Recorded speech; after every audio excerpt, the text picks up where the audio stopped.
Okay, magandang araw mga kakambing. So, second day na natin na pagpapastol sa gitna ng taniman. So, okay, let's go na.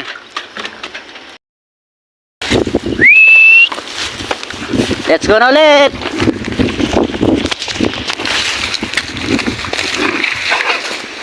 Same area kahapon na last. Dito.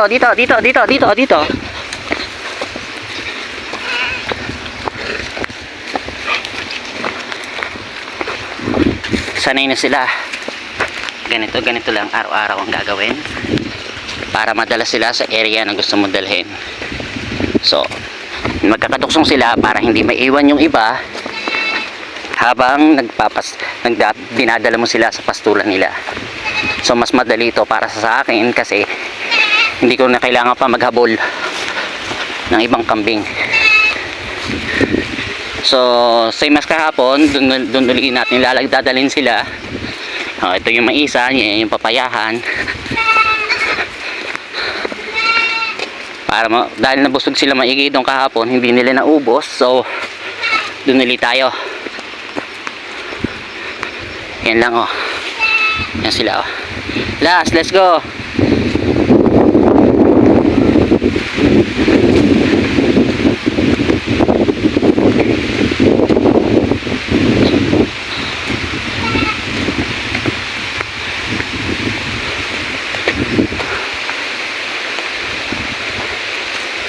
Makukulit ang nasa likod, makukulit.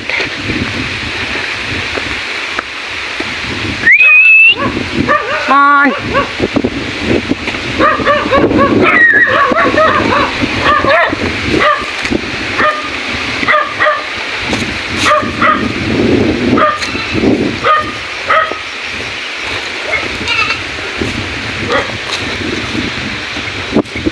Okay, dito na uli.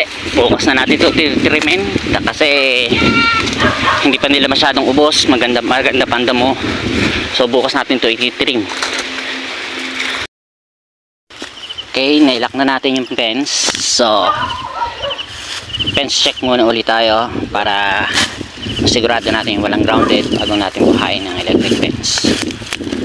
So meron kasi mga bumabalik ng mga damo at sumasampay o kaya naman yung mga damo na nahihila ng kambing, siya mga sumasampay sa ating mga fence. So kailangan natin siyang i-check bago natin uli buhayin ang fence. So okay naman, tulad nito kinainan nila. So sumampay yung pinaka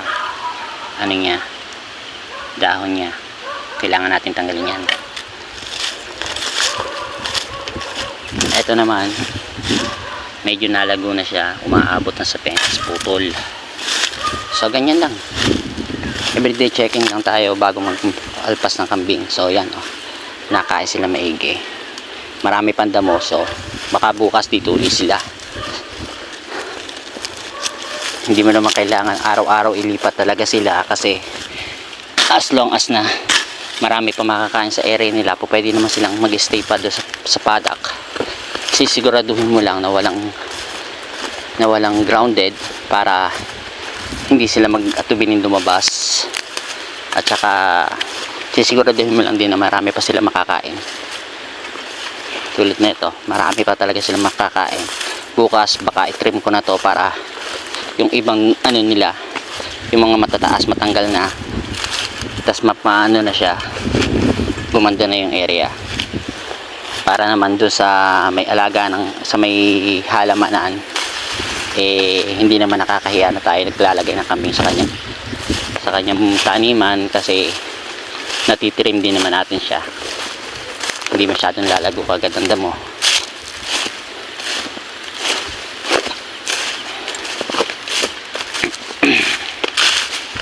Eto na, okay na yung fence.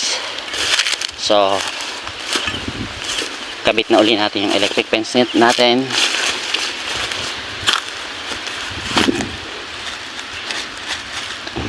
Top 1,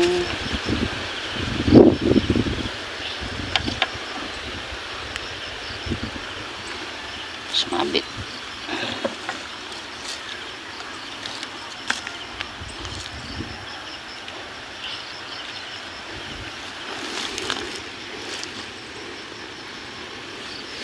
And then, ground. Saan yun? Ito.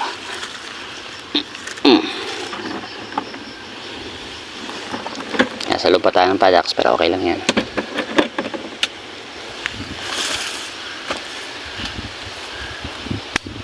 Okay.